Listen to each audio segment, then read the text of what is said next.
So, good morning, everyone. Thank you for inviting me in today.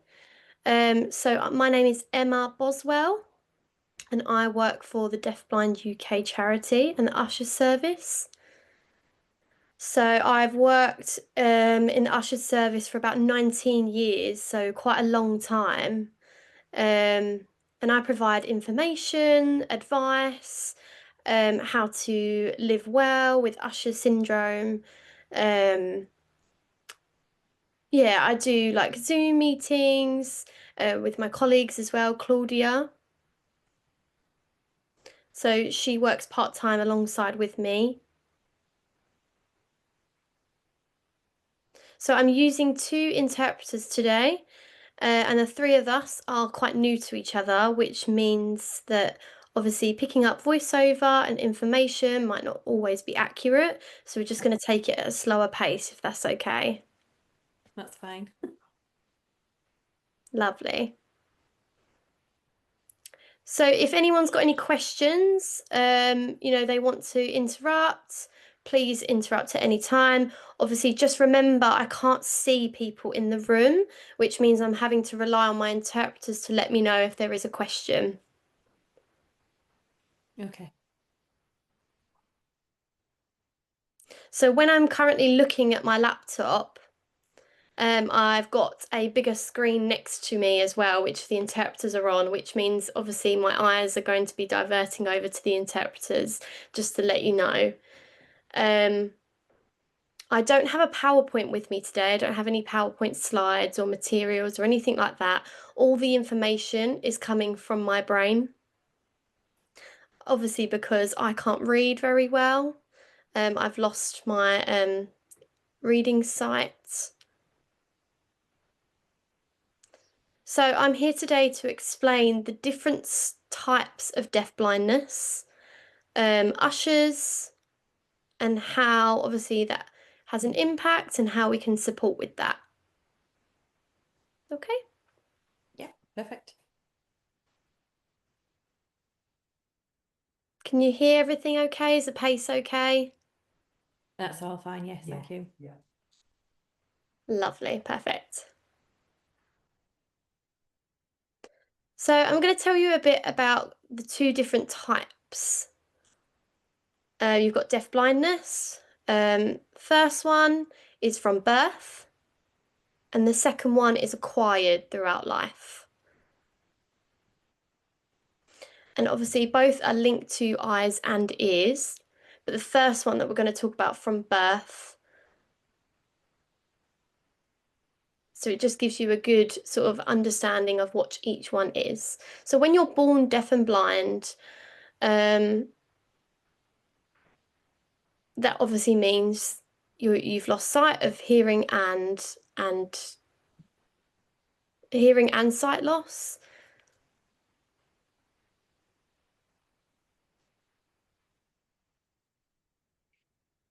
So they can become deaf and blind throughout pregnancy, something that the mother has caught, like measles, an illness,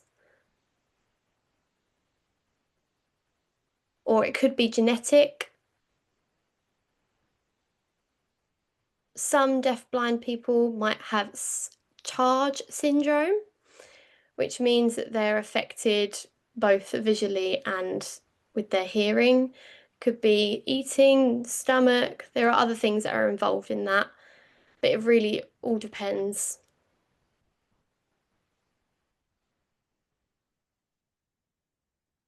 So with acquired deaf blindness, those that have acquired it throughout their life, later in life, they've lost their sight and their hearing. It could be again genetics, could be linked to their age.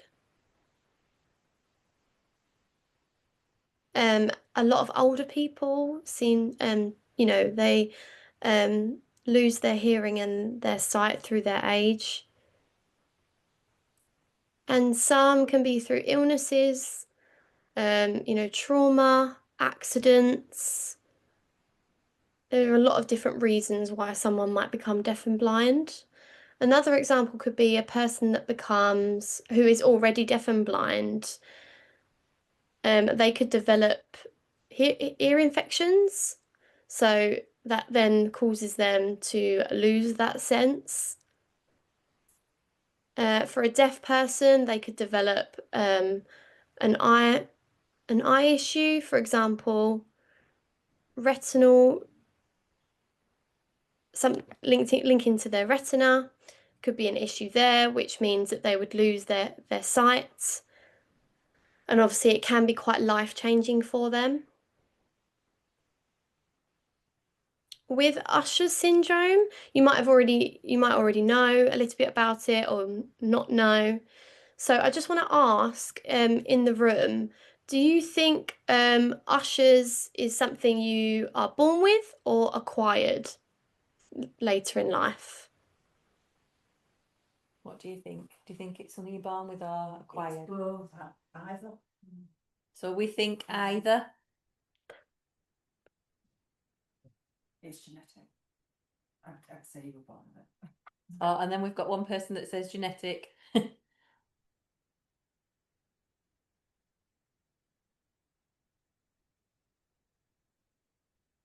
Okay, okay. Any others? No. Okay, cool. So Usher syndrome is definitely an acquired deafblindness. Earlier I mentioned about, from birth or acquired, both have, it could be through genetics, but it depends exactly on what they are. So Usher's is definitely an acquired syndrome, but obviously I will explain more in detail what Usher's is and how it works and why, obviously they lose sight. The most common type of deafblindness is Usher's.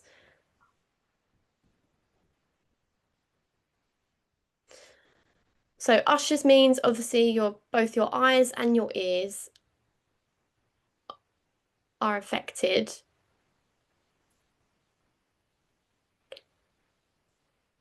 Retinitis pigmentosa, I think. So retinitis pigmentosa is linked to Usher syndrome.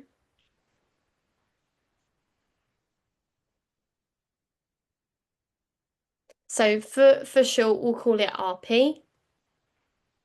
So some hearing people have RP, but for Ushers, this means that it's their eyes and their ears are linked. RP is affected from the back of the eye in their retina.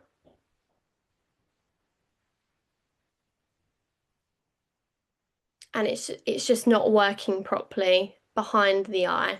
So which means that the cells are dead basically behind the eye. And this builds up over time. And then that causes RP over the years, which means it affects the person's vision and how they see.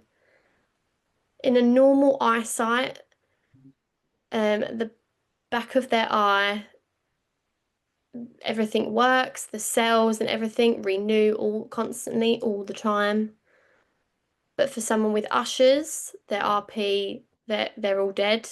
So that means that they've completely stopped working and their vision will change over time.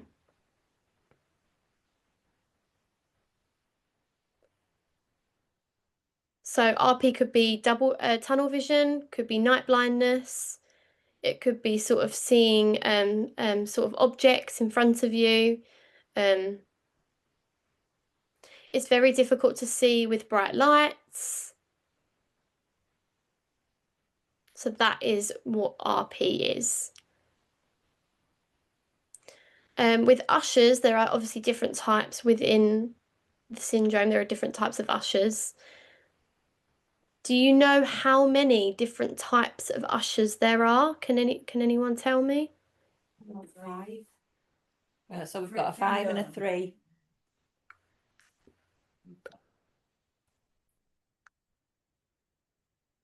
Perfect. Okay. So there are 3 different types of Ushers plus an additional one, which means that there's 4 altogether, 4 separate groups. Usher's type 1 for those who are born profoundly deaf, and then their RPs, they develop RP from a young age. They could have poor balance.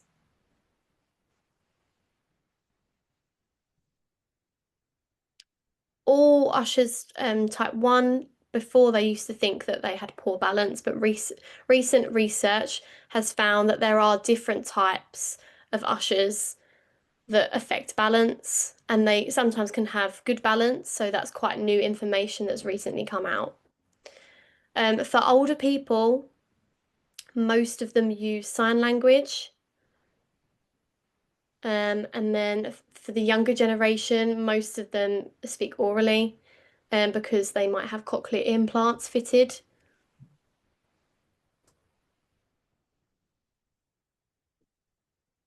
So obviously that means that the younger generation are sort of better supported, um, with their speech, compared to 30, 40 years ago, with the older generation. But obviously their ushers could be quite similar. Ushers type 2 are those who are born with moderate hearing, so they're hard of hearing maybe, and then their RPs usually 20 to 30 years old. Their RPs could start to stop working. They could have poor balance again. Some could have good, some could have poor balance. Those with Usher's type 2, they are young people who have been diagnosed with Usher syndrome at a younger age, because obviously there's better awareness now than there was previously. So they might be diagnosed 30, 40, 50 years old, but now they can actually diagnose it a lot earlier than that. Usually they have speech. There are a few that might sign as well. So Usher's type 3 are those who are born hearing or partial hearing, and their RPs, go down roughly at the same time and can happen at any age. So their hearing might deteriorate as well as their sight. So they might have poor balance as well. But that group mostly have cochlear implants. Usher's type 3 is the most common in Finland.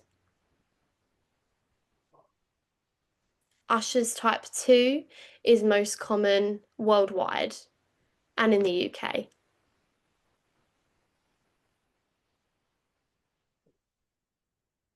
At a typical, the fourth one, we don't know much about that. Research hasn't really been conducted yet. We know that there are different genetics that play a part in that, but all different types are, genetics are taken from the mother and the father and passed on to the children. Okay. Yeah. Right, we're just going to swap interpreters now. And I'd just like to have a check around the room just to make sure that everyone's okay with the information I've given so far. Any questions, clarifications? I don't think so. I think everybody's okay so far. Thank you. Okay, great. Okay, so now I'd just like to explain a little bit about the genetics. So there's 3 atypical types. So we've got different genetics. I'm not going to explain everything in detail about it, but when, like, for example, with Usher syndrome type 1, you've got 1A, 1B, C, D, E, F, and so on. So there are subcategories within that type. Now, for Britain, in Britain, what we have is a very common type. And then we've got, that's type 1, and then type 2, we have A, B, C, D. So type 2A is the most common in the UK and the world. Okay. Now, with Usher's type 3, A, C, no, A, B, C, sorry, I can't remember exactly. We've got a few, and that's fairly common in most common in Finland. And now if we're moving on to talking about Usher's and explaining how it affects the eyes. Now with Usher's, we have a visual frame that comes, it's tunnel vision basically, so that gradually reduces over time. It's a very slow digression, so maybe over the years what's going to happen is that that tunnel that people can see through narrows. A lot of people can see like the central vision is very, wherever they're looking, the center of the frame is very clear. But then other people won't be able to see that at all. And that's macular degeneration. So that's the where if you're looking straight ahead, then you won't be able to see the center of where you're looking, only on the periphery. So that's like the external peripheral vision is okay, but not in the center. And then you have vice versa. So there are all types of variation on how one's vision can deteriorate. Some people's deteriorates, and so it's almost like a letterbox. And so it's, as you're looking ahead, the bottom of the frame reduces upwards. And so you end up with this letterbox type vision as you're looking out. So it's a very, like a vertical rectangle, like a letterbox at the top. So a lot of doctors do describe that as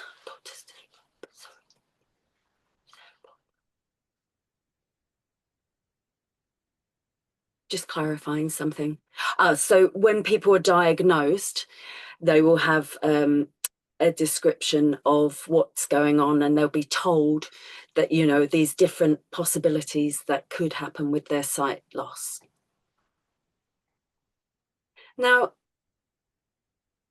it can be quite difficult for people to obviously use things like Zoom, because if you've got such a narrow field of frame, then you're having to look, I don't know if you can see what I'm doing on the screen, some of you, but you've got this such very small window where you can see. So it's almost as though you're wearing a type of binocular that you know, you're only being able to look through two very small tubes. So things might look closer as well, or you might need to bring things much closer to get sight of them, or come very close to the screen, for example. Or it could narrow, and so you can only see through one of your eyes, but again, in a very tunneled, small field of vision. So it's very, very small amount of vision that people have left. And if you try, like with your hands, I mean, you can see what I was doing there, hopefully, on the screen, and you can try that yourself with the different varieties of sight loss. Have you tried that with your hands? Has anyone trying that in the room? Or so what do you think after you've tried that?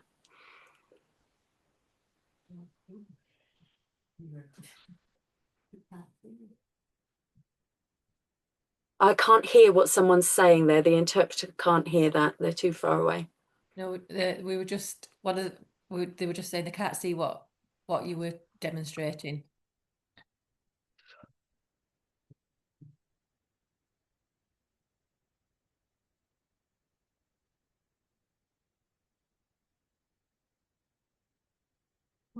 Okay, so basically, you know, if you could try putting your hands up to your eyes, and as though you're looking out of binoculars, and then just out of one eye, like a telescope, just to narrow your own field of vision so that you can experience what that's like. Does that make sense? The interpreter's just checking if she's explained that well enough. Yeah, I don't, yeah. we're having a go now. Looking down a tunnel. Oh, Yeah. Yeah.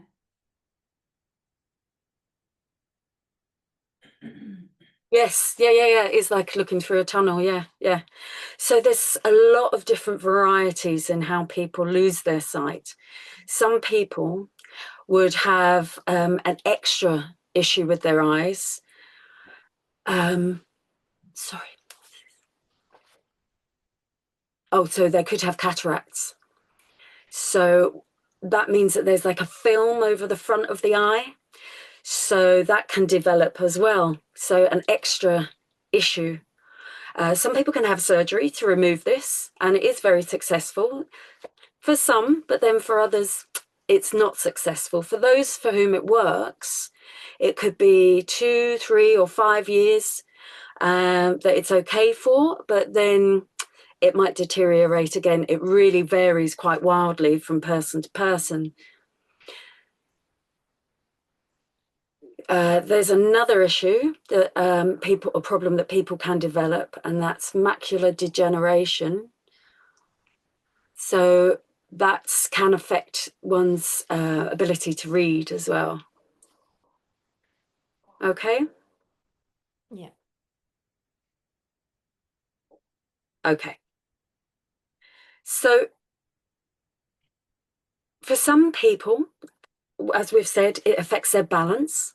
So that's the inner ear, and it's linked to, in your cochlea, you have, which is obviously where the sound is generated to the brain. You've got these fine hairs, and they are affected, and that can affect one's balance as well, and spatial awareness. So you don't really have that connection with where your body is in space, and you've also got that extra balance issue. And people can really struggle to walk when they're suffering with this. You wouldn't be able to walk in a straight line when you've got such severe balance issues. It's also interestingly different for men and women.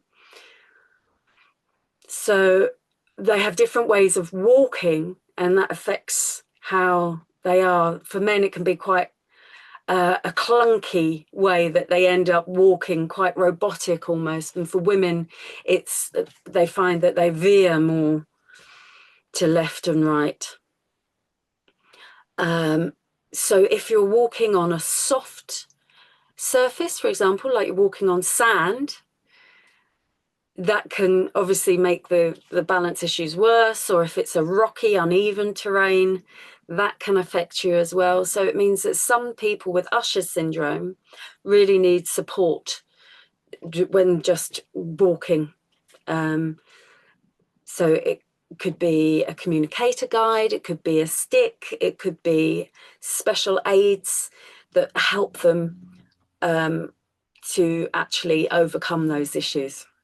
Okay? Right. So now what I'd like to do, I've explained the difference between acquired and congenital hearing loss. So I'd like to leave that with you now that I've explained that. See if there are any questions out there, any clarifications. Any questions? No, not at the moment. Can I just ask Oh, hang on. one question? Yeah. Hi Emma, it's Sharon from Usher.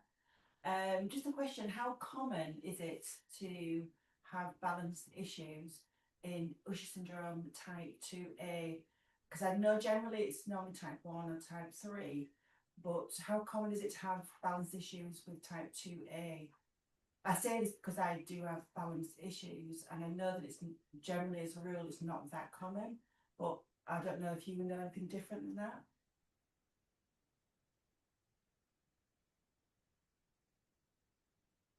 Okay. So some people with Ushers, with type 2A, as you have, there's a few that do have poor balance, and it can be for different reasons. Maybe it'll be linked to their genetics.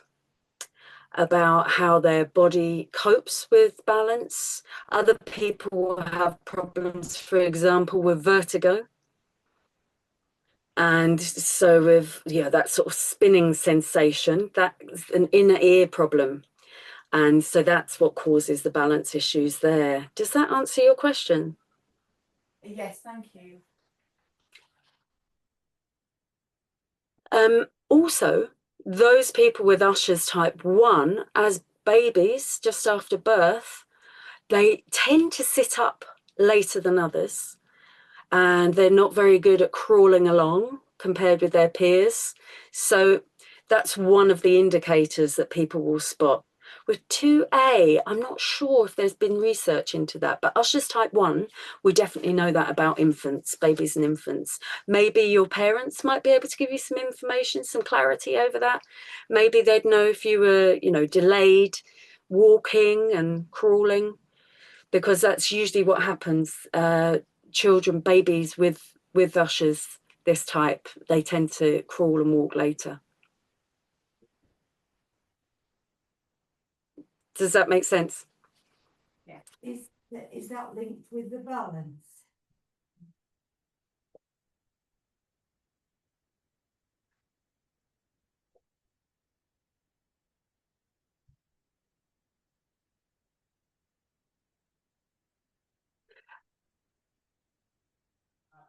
Yes, that's usually with Usher's type 1, it's linked to balance. So babies that are born with poor balance. But if you want to know more about balance, you could get your GP to actually refer you, and you could find out more, because there might be other reasons. It could be genetic, but you could get your GP to refer you for more in-depth research into that. Sharon, I'd just like to ask you, do you know a lot about the research with your type 2A? Because there is quite significant developments in that area at the moment. Are you aware of that? Yes, we have actually done quite a lot of research into type 2A. Obviously, with Curasha, we've been looking into lots of different things. But the balance thing always was a question mark for me with having type 2A, and not really spoke to many people that have balance issues. But Chris, my husband, we've met before, is with me. So he's obviously the sciencey part of Curasha, and we have looked into quite a lot of things, haven't we? Yeah, there's lots of different projects going on. Just for the benefit of the people sat in here, we went to a big conference recently in the Netherlands, where there were people from all over the world, scientists from all over the world, who were giving presentations on the work they were doing. So there's lots of work going on, and we actually met Emma there as Hans. Yeah, so there's lots of work going on, Right. lots of very, very clever science going on, and progress is being made on different avenues, all aiming for a cure. So it's a multi-pronged attack, as it were, but progress is definitely being made on all types of Usher, particularly type 2, because that's the most common, but all types of Usher syndrome, research is making progress.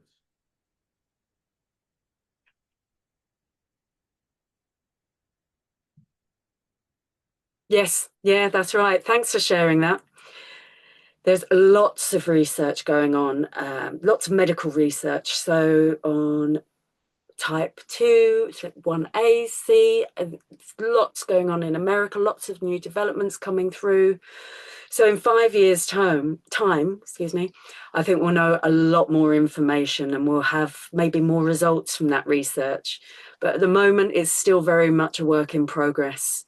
And it's really important that we are able to support, get the support others. And for example, when you're looking at blind people and the issues they have to accessing different communication, getting around, it's very limiting.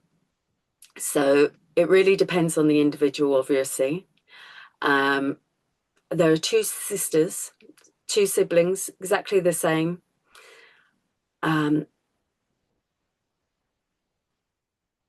So when they have ushers, obviously the communication needs change, and their communication has changed. So obviously with the speech, there's extra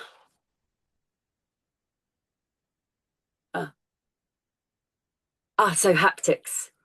So you can use haptics as a way of communicating on, and that's on their upper part of the arm, on the back. There's extra information that people can gain through different ways of physical communication, or verbally describing a room, for example, people's moods, and you can do that via haptics as well. And that's on the upper part of the arm or the back, as I've said. It's just the upper part of the back.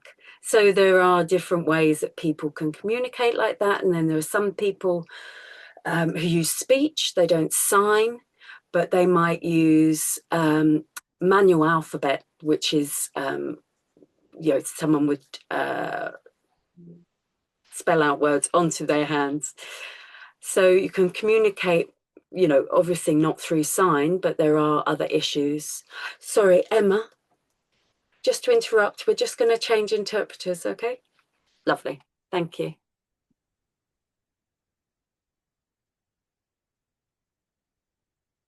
So for those people who use sign language, obviously they're signing, but they can't see. They might have to sort of change where they're signing, because some people might sign out of frame, and their frame might become smaller, so therefore they will have to adapt their signing so that they can still see people in the frame. Maybe they might not be able to see completely, so they have to use something called hands-on sign language, which means a deaf-blind person holds over the hands to another person who can sign, so they're feeling exactly what's being said, and that's how they get given information. They can use, obviously, haptics again for communication as well. So there are various things that they can do. Every person's communication style is different. It changes. Some people, like for example, with Usher's type 2 and Usher's type 3, have difficulty hearing and their vision changes, so they might need extra equipment to support them.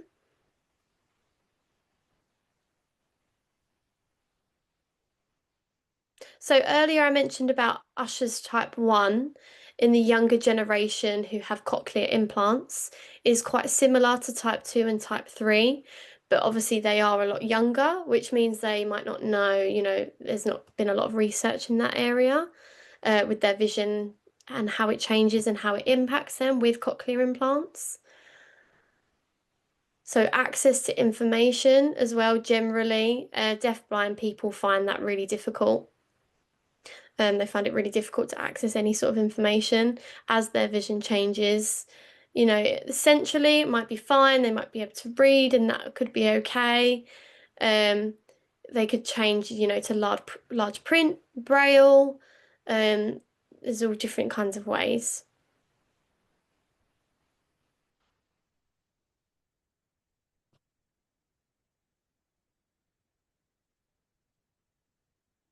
Obviously, getting around as well. Some deaf-blind people may have a communication guide, and you can get that through the Social Care Act. Or they may have access to work. They might have a lip speaker, someone that guides them to and from. Some people might prefer to use a guide dog for the blind, or a dual guide dog for both hearing dogs for the deaf and guide dogs.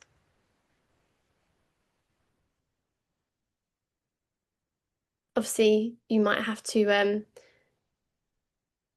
one person that I have spoken to, I've encouraged them to use leads and things like that. A cane. A cane, sorry. But obviously they can't see it, so they feel like it's quite embarrassing.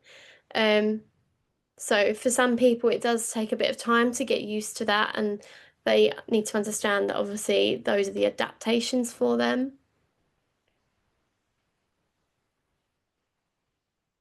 So in obviously the Usher service, we support a lot of people and their complex needs. It could be sort of through social services, could be mental health services. It just depends on, what they need. They might need support over their PIP forms, information. They just wanted to meet other people. They want to get more, in-depth conversations. It really does depend. Deafblind UK offer different services. For example, emotional well-being. So there's support out there for people that may need that. They might have a chat over the phone, or, there's helplines to refer them to. There could be training, education, research, all things like that. There are different departments that all work together within Deafblind UK. If you want to know more about deafblindness, or you need more advice around it, you can always contact us. We'll be happy to help.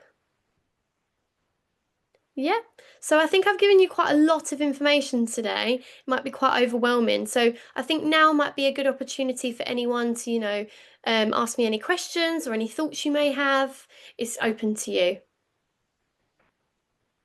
Then end up, will you become blind and totally deaf?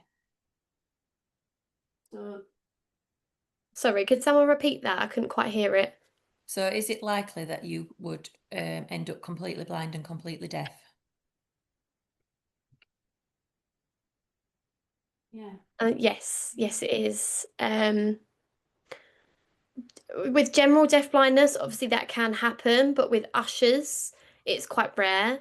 There are a few people that become, completely blind, or they might have a small part of vision.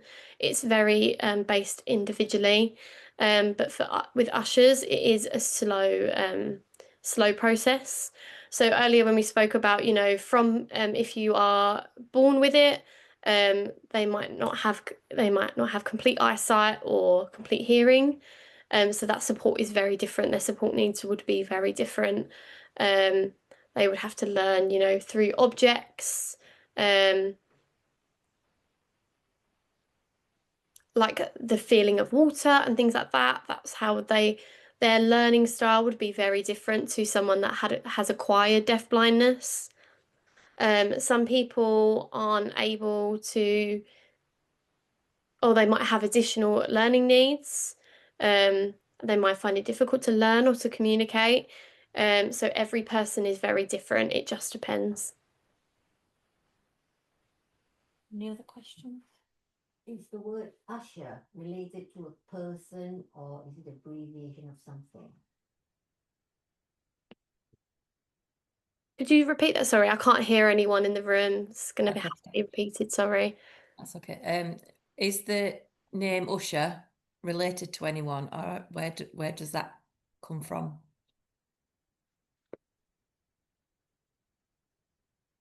So Ushers is from Charles Usher, who is an eye doctor. Obviously, many years ago, he was the one that researched into it and found that, there is Usher syndrome. There's eye problems with the eye and things like that.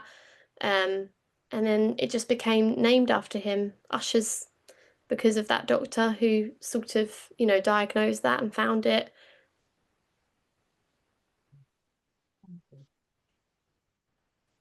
Well, I think that's it for questions.